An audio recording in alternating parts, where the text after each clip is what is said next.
रामायण और रामचरितमानस हमारे पवित्र ग्रंथ हैं। तुलसीदास जी ने श्री राम को ईश्वर मानकर रामचरितमानस की रचना की है, किंतु आदि कवि वाल्मीकि ने अपने रामायण में श्री राम को मनुष्य ही माना है।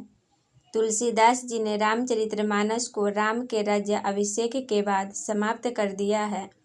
वही आदि कवि श्री वाल्मीकि ने अपने रामायण में कथा को आगे श्री राम के महाप्रयाण तक वर्णित किया है। महाराज दशरथ ने पुत्र प्राप्ति हेतु यज्ञ आरंभ करने की ठानी। महाराज की आज्ञा अनुसार श्याम कर्ण घोड़ा चतुरंगी सेना के साथ छुड़वा दिया गया।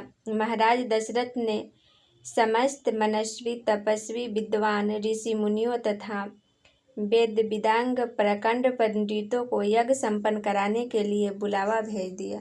निश्चित समय आने पर समस्त अभ्यागतों के साथ महाराज दशरथ अपने गुरु वशिष्ठ जी तथा अपने परम मित्र अंगदेश के अधिपति लोभपाद के जमाता रिंग ऋषि को लेकर यज्ञ मंडप में पधारे। इस प्रकार महान यज्ञ का विधिवत शुभारंभ किया गया। संपूर्ण वातावरण वेदों की ऋचाओं के उच्च स्वर में पाठ में गूंजने तथा समिधा की सुगंध में महकने लगा। समस्त पंडितों ब्राह्मणों ऋषि आदि को यथोचित धन्य धान्य गौ आदि भेंट कर सदा विदा करने के साथ यज्ञ की समाप्ति हुई। राजा दशरथ ने यज्ञ के प्रसाद चरा को अपने महल में ले जाकर अपने तीनों रानियों में वितरित कर दिया। प्रसाद ग्रहण करने के परिणाम स्वरूप तीनों रानियों ने गर्भ धारण किया। जब चैत मास के शुक्ल पक्ष की 9वीं तिथि को पूर्णवसु नक्षत्र में सूर्य मंगल शनि बृहस्पति तथा शुक्र अपने अपने उच्च स्थान में विराजमान थे। कर्क लगन का उदय होते ही महाराज दशरथ की बड़ी रानी कौशल्या के गर्भ से एक शिशु का जन्म हुआ, जो कि नील वर्ण चुंबकीय आकर्षण वाले अत्यंत तेजोमय परम कांतिवान तथा अत्यंत सुंदर था।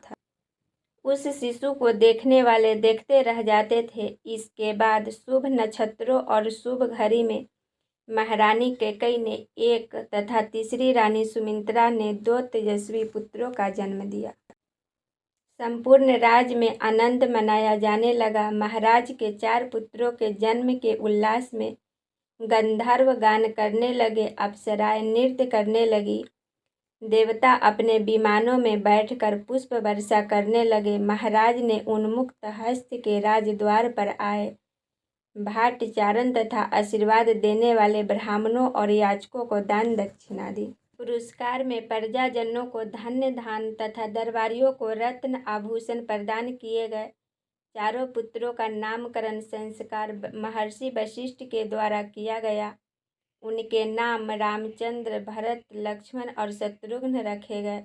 आयु बढ़ने के साथ ही रामचंद्र गुणों में भी अपने भाइयों से आगे बढ़ने तथा प्रजा में अत्यंत लोकप्रिय होने लगे। उनमें अत्यंत विलक्षण प्रतिभा थी, जिसके परिणाम स्वरूप अल्पकाल में ही वे समस्त विषयों में परंपरागत हो गए। उनके सभी प्रकार के अस्त्र शस्त्रों को चलाने तथा हाथी घोड़े एवं सभी प्रकार की वाहनों की सवारी में उन्हें असाधारण निपुणता प्राप्त हो गई।